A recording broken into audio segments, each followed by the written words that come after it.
Good morning, everyone. Welcome to yet another Revenue Growth Agency webinar. We are recording this for later digesting.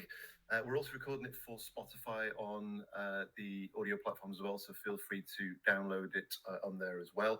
We are covering off some visual examples towards the end of the 30-minute session. So for those listening on audio platforms, we will put a link so you can download that so you know what we're talking about, but we couldn't get around that based on some of the examples that we're going to give. I've got Danielle and David with me yet again, our resident experts in all things luxury e-commerce. Today we're talking about AI for e-commerce specifically. We're looking at the topic of ideation versus execution. So essentially, how do we use it? So what you'll get over the next sort of 30 minutes is our view of the world for e-com. What does AI mean to us as an agency, and how do we use it? We've got some examples from David and Danielle of ways that we are supporting clients with AI and how we're using that as an agency. Please reach out with any questions you've got. We'll come back if we can, but it is only 30 minutes. Myself and Danielle have done lots of these before. We try and keep it to bang on 30 minutes. It is a bit of a challenge, so without further ado, let's jump into it. So first things first, I just want to cover off the sort of positioning of AI because it's really quite a busy topic at the minute. AI is not new. So there seems to be in the last sort of 12 to 18 months, people think that AI has come from nowhere and all of a sudden it's dominating everything, and everything that we do should be AI focused and AI related, and robots are taking over the world. Robots are not taking over the world just yet. Myself and Danielle were in Brighton SEO last week, and while Danielle was speaking there, I had a look around and went to a few talks on AI, and the consensus generally is that where we think AI is now is actually not going to happen until 10 years, most likely. So it's not as advanced as you think. It is a fantastic tool, and I'll get on to how we view AI and how it works in the luxury e-commerce space particularly. But it's not going to take over our jobs. It's not going to dominate anything. And there's lots of really humorous examples as to why that's the case in terms of some of the imagery that it does produce without the control of a human monitoring that, which I'm sure DJ is going to get into a little bit later on. So just bear in mind that it's not a new thing. So we don't need to sort of race into understanding too much about what we've missed in the last 12 months. The likes of PMax and Advantage Plus across Google Ads and Meta, they are both AI-driven machine learning campaigns, and they've been around for 2 years or more. So these are not something that we need to sort of panic and rush into understanding beyond let's test and let's use them and let's see how we can incorporate them into our e-com world. If you look at AI out there in the field in the bricks and mortar retail, I don't know whether anybody's bought anything from Decathlon in the last sort of 12, 18 months, but it blew my mind last year when you walk in with a running vest, t-shirt, pair of trainers, and you just place them in the basket, and the computer tells you exactly what the product is, exactly what the price is, and it's a contactless system, and off you go. And that's led by AI. So it's all around us. It's everywhere in CCTV. It's all around the shopping experiences we get, both online and offline. So don't panic, basically, is the first thing. Take your time to understand what these pieces of software will allow you to do. We'll give you one or two examples that Danielle and David will go into. So that's my first point. In terms of our view as an agency working with luxury retailers, the first thing I would say is don't cheat. Now, what I mean by that is there's, particularly in the SEO space, people tend to like to cut corners, and that historically, in my 20-odd years of experience, tends to get people in lots of trouble. Google is always one step ahead. Google already knows what AI spam looks like. It knows what content looks like. It knows what imagery looks like. So just be aware that you are not beating Google, and you are certainly not beating your customers, particularly in pretending that something has been produced by a photographer or a videographer or a copywriter in-house. It's pretty easy to tell. And this is my point about probably where AI is where you think it is now is not until 10 years. So just bear in mind, try not to cheat, don't cut corners, which brings me nicely onto what our view of the world is. Now, we use AI extensively across the agency, and we use it to do or take away some of the heavy lifting. Now, what we mean by that is we use it across the sort of text angle from ChatGPT, and Danielle's going to give us an example of that in a second. We use it across imagery. We use it across ideation, which is the topic of this webinar, ideation and execution. But what we don't use it for is to automatically deliver campaigns. It's a surefire way to get us into trouble if we just allow algorithms to run away. And we've seen that in PMax and Advantage Plus. If you don't have tight constraints that are placed by human beings, ultimately return on ad spend figures are ridiculous, revenue's lower than it needs to be, we're targeting in the wrong areas, images are being created poorly and not on brand. So there's lots of reasons why. So yeah, just a quick recap on the general status. So it's not new. It's around us all the time. Take your time to understand which tools will work best for you as a brand, and use it to do some testing, use it to do some heavy lifting. So we'll give you some examples of that. Danielle, so I'll bring you in here just to give your sort of ChatGPT view and maybe some other bits of your view on the AI world and practically and how they can use it. Yeah, I think there's a very it's becoming more of a famous quote, I guess. I don't know the time frame in being able to say that it's like one of these iconic marketing quotes, but it goes along the lines of AI won't take your job, but a marketer who knows how to use it will. Yeah. And I think that's kind of the general feeling within the industry at the moment, is that marketers or brands or companies that aren't adopting to use AI to find efficiencies and are using it to kind of amplify the work that they're already doing are almost kind of a step behind the curve. And those brands that are doing really well, or marketers that are doing really well, are able to leverage AI in a way that makes their job easier or more efficient, or kind of brings new ideas to the table that perhaps you haven't thought about, or if you're creatively burnt out, it can kind of help reignite that engine that you need to constantly churn out ideas, which I know, especially for someone that works within content marketing, can be quite difficult to be constantly thinking of new things to talk about. And I wouldn't say I'm an expert in using ChatGPT. There are definitely content marketers that are far better at using it. I'm kind of, I would say, more of in that beginner introductory phase of getting to grips with prompting and how all of that works. But definitely found it helpful, especially when it comes to like building audience personas or taking a look at consumer behavior, which is a lot of the work that I do and also the work that I really enjoy. ChatGPT is really good at being able to find and consolidate information from different sources. So instead of, if you're mapping out a customer journey, for instance, instead of going to 1,000 different resources and trying to pinpoint all of the different publications that a certain demographic or a certain user might be using, you can use ChatGPT basically to pull all of that information for you, almost like a more sophisticated search engine. And it's then able to kind of almost map out a customer journey for you in terms of all of the different touch points or all of the different platforms or publications or media that particular person's consuming. You can also get a lot of like shopping habits or industry trends. So it just becomes a quicker way of you being able to find that information. Obviously, there is you'll need to check things and making sure that things are coming from legitimate sources, because obviously ChatGPT or any of those, like Google Gemini, they're learning all the time. So you can't trust them 100%.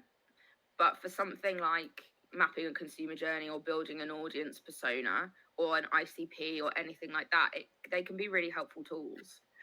And if you wanted to take it one step further, so for instance, if you were presenting like a big audience research piece to a client, for instance, and you'd been using these tools to help you, you can then list all of those attributes into a visual tool like Midjourney, and it might actually be able to spit out what that person looks like.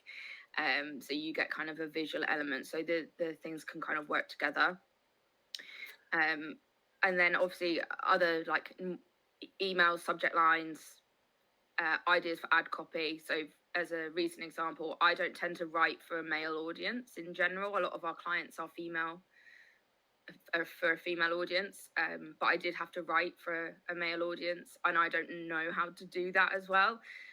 So I actually pulled copy from the website of the brand that I was using, got chat GPT to almost like analyze the tone of voice and the style. I wrote in some information about what the audience were and those kinds of different attributes about the audience.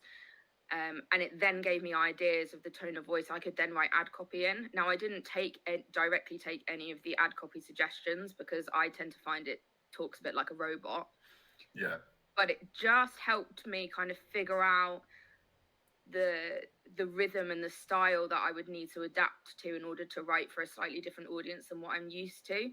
And that was really helpful because I didn't then have to go and like research 100 different websites on how to talk to a male audience. It was able to kind of analyze what was already there. So that was really helpful. I think where people fall down with ChatGPT is they treat it like a search engine or purely a search engine. Where it works best, and I'm sure DJ is going to go into this when we come onto the images, what AI wants is for it to be trained.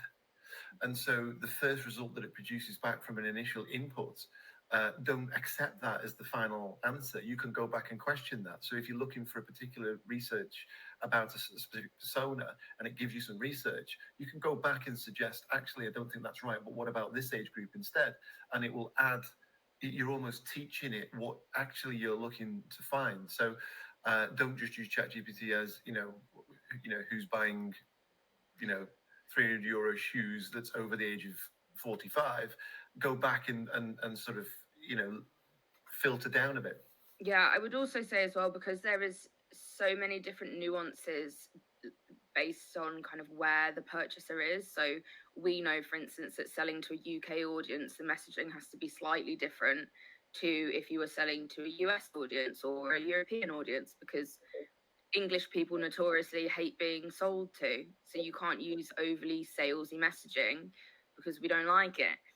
And if you're just putting very generic prompts into chat GPT and then taking that at face value and distributing it, you're not getting those kind of either cultural differences that you would need to explicitly mention, or it's kind of making a very generalized kind of sweeping statement almost. So you do need to be careful, I think, with, as you mentioned, training it in a similar way that you can't just ask it to write you a blog post and then take that blog post and immediately put it on your website without reading it.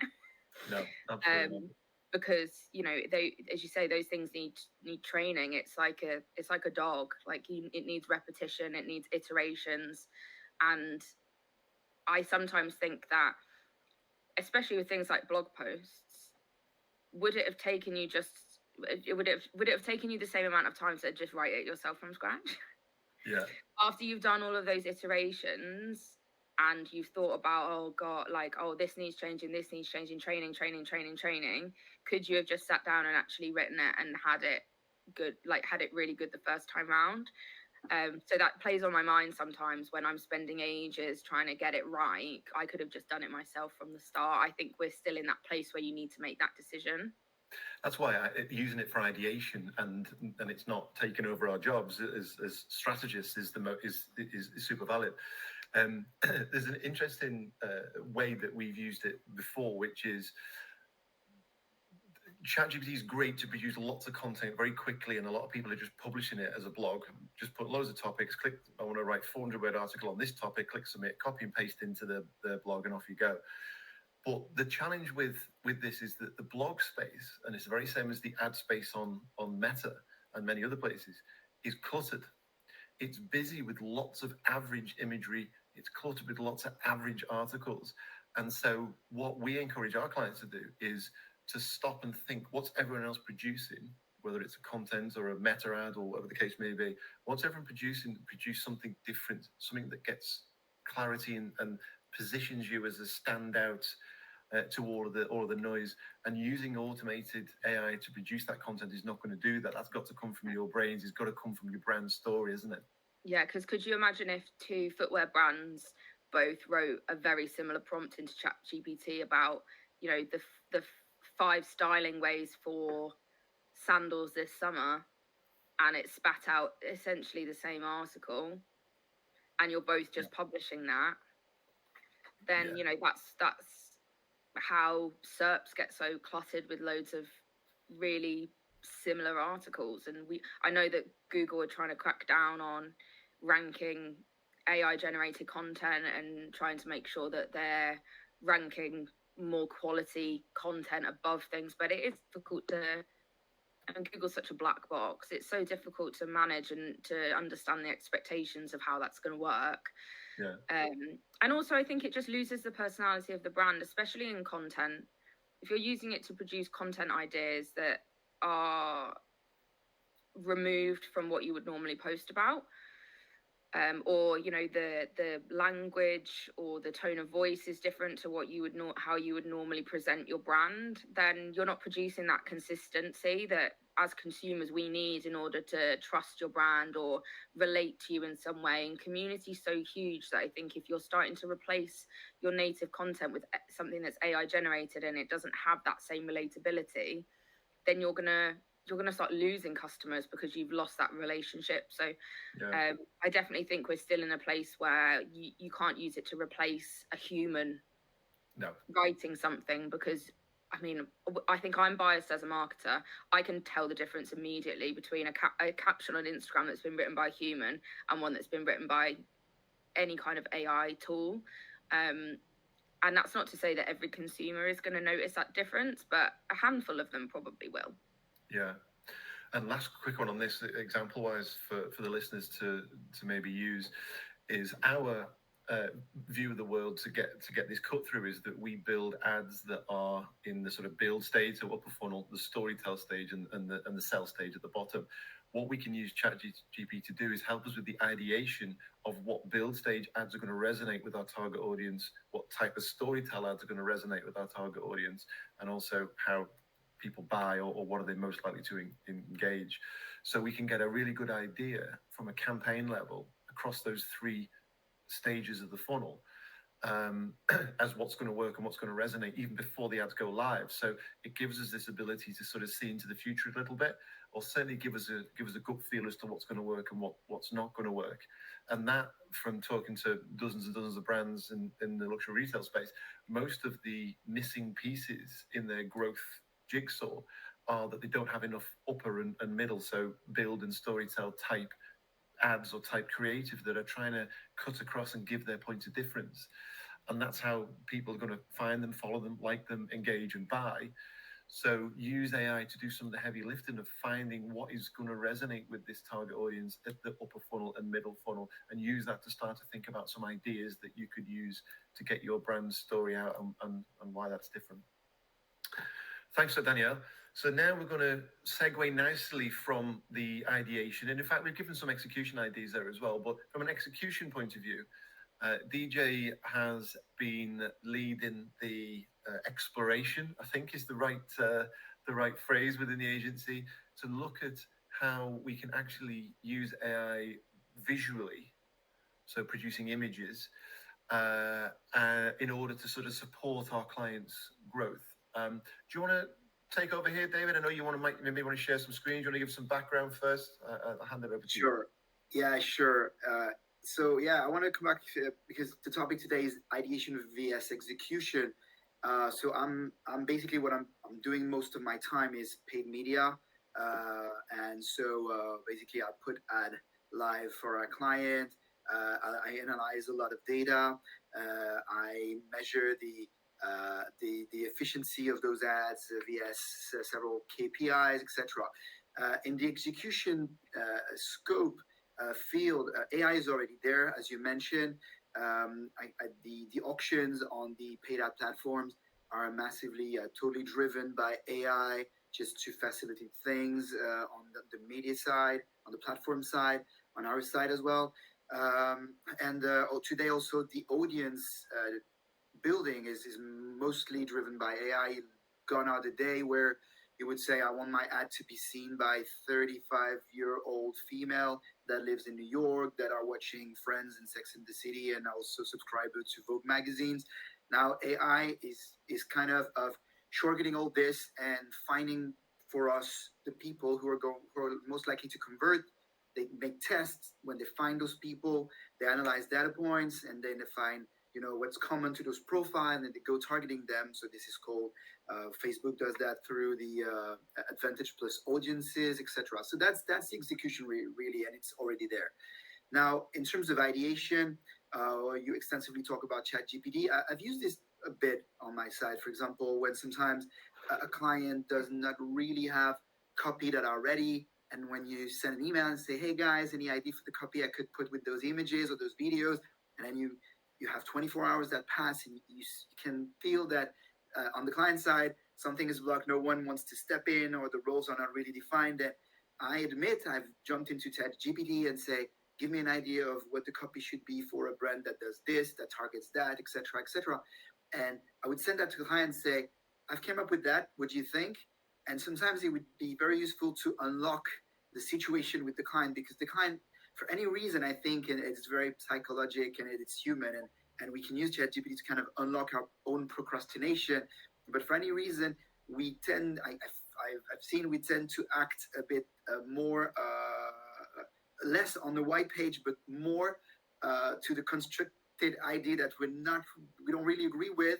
It's easier for us to jump back and say, oh no, this is what I want. So this is what happened to me. So that's just to share experience. Yeah, absolutely. Just conscious, we've got, I think you wanted to share some examples. We've got about 8.5 minutes left, absolutely, just so that you're aware. Absolutely. So lately, the thing that I've explored that could help ideation, and also is because it was personally interesting for me, because it kind of piqued my curiosity, is all the AI generation, image generation stuff. So everybody has heard about Midjourney. I've tried Midjourney. It gives results. It's good for things. It's less good for other things. The latest and then more. So you need to go into kind of a early adopters community or geek people community, which I confess I am. And so you stumble across the tools, and the latest one I'm thinking about is called Stable Diffusion. So it's not like a website you would go and then type a prompt, and it's a bit more complicated than that. You need to install tool chains on your station, but it allows to do things that looks more and more realistic. So I'm going to show a bit what I've gathered lately during my exploration. We've had some fun with some of the images in the early days of the exploration, haven't we, DJ? Yeah. Hands and feet, notoriously a problem for any AI image generation tool we have found. We've had lots of 6-toed models, so we've had all sorts, haven't we? Correct, absolutely. So here, this is an introductory slide to say that AI out of thin air is capable to give you this kind of output, which I've judged personally as very realistic. You can see all the blur that an actual camera would give with this kind of lenses, etc. You could see all the glares and all the glares in the eye, etc. The teeth and then the skin, how it would reflect light. But it's to me, I mean, it was probably shocking to say this person doesn't even exist, and this is a picture that has never been taken by an actual camera. So I thought it would be interesting to show that.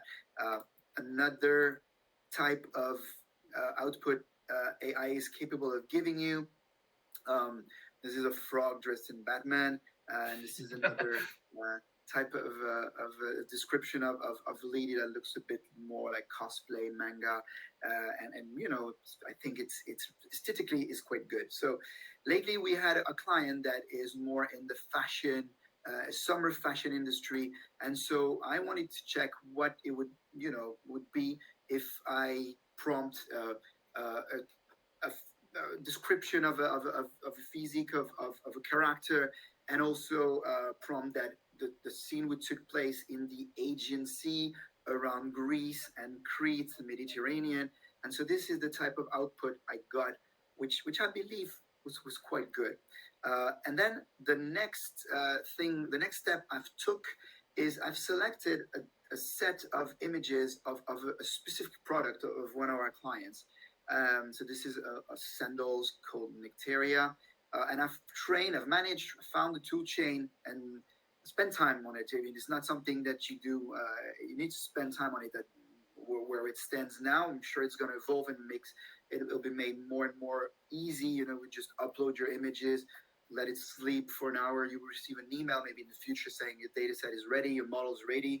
And so now when I prompt Nectaria inside of the prompt, I'm getting so that the AI is trained and I'm getting the output of so this is image that looks like the one you've seen before.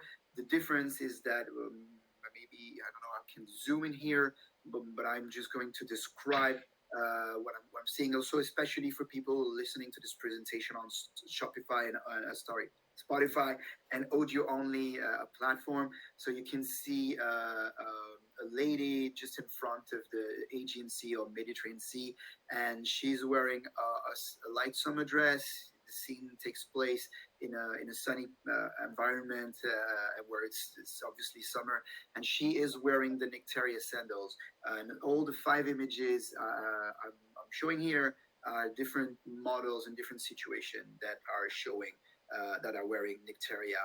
And I think the blending of the product onto the characters is quite realistic for this specific example. It's not perfect. I mean, you can definitely, if you zoom in and then your eye is trained, you can see that some of the elements in the image are AI generated. But I think it's quite promising as it is now, and it will surely evolve in the future. And so, in terms of ideation, what's interesting here is that, for example, our client never took a photo shoot around a marina, as you can see on the right image, which shows a lady wearing the toga, which is kind of the traditional Greek outfit, how it was in the past, you know, in the Greek temples in the antique. And she's standing in front of luxury boats in a marina, and she's wearing the product.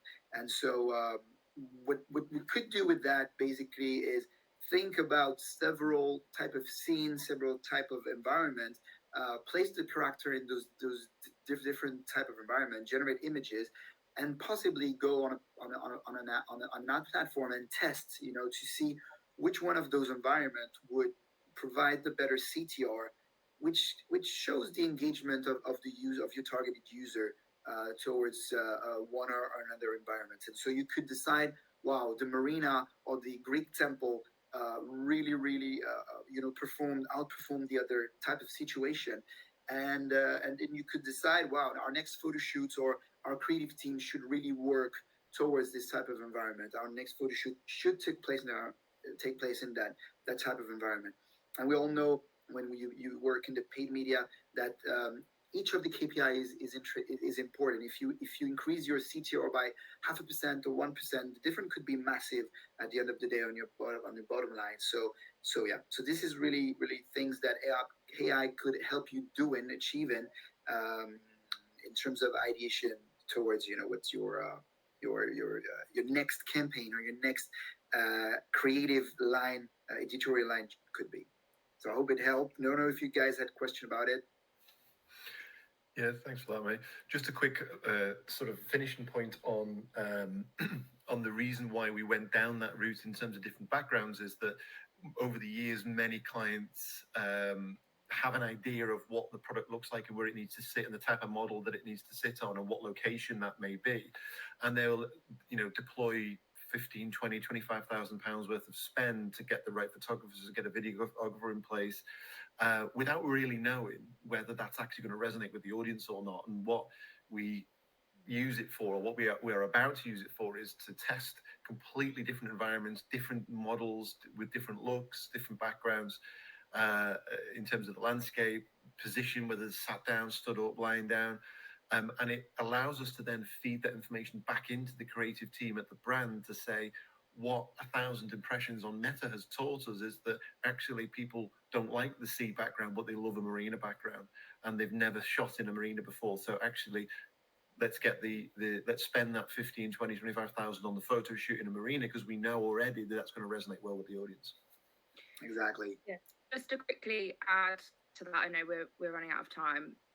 But some people watching this might be thinking, well, those images look great. Why can't we just deploy all of our creative like in this way, and then we don't have to hire a photographer and we can do it really quickly and really easily? Well, in my opinion, there's two ways why you should hold back from doing that. One is that Meta is going through the process of working out how it's able to label AI generated images on the platform. So if you're serving anything that's AI generated, it will be labeled as such.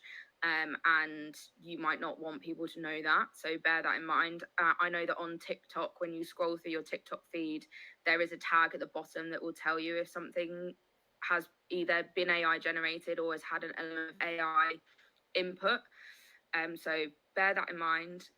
And then on that same vein, we are still slightly unsure as to what the consumer reaction is in terms of trust when it comes to seeing AI generated images from brands.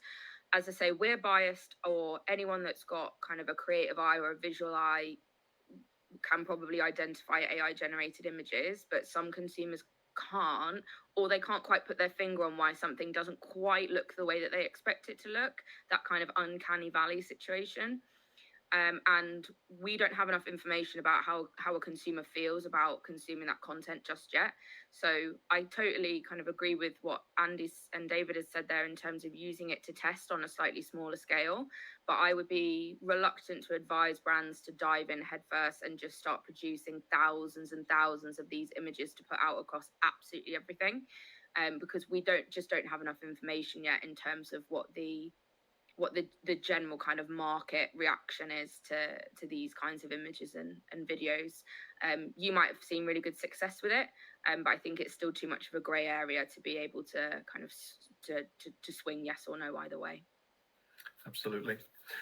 Well, that brings us just a tiny bit over, 2 minutes over. I hope everyone's found it useful. I think the general takeaway is that it's not taking our jobs. We're safe in the client and agency land for some time yet, but definitely use AI from an imagery point of view to point your creative teams in the right direction as to what will resonate well with your audience before you spend tens of thousands of pounds on delivering that product. And also use it, go and analyze, do you have creative in the build and storytell stages? If you don't, use the likes of ChatGPT and some of the advanced AI tools to really test what's going to resonate and fill that gap in your strategy. So on behalf of David, Danielle and myself, thanks for attending, and hope to see you again on another one. Bye everyone.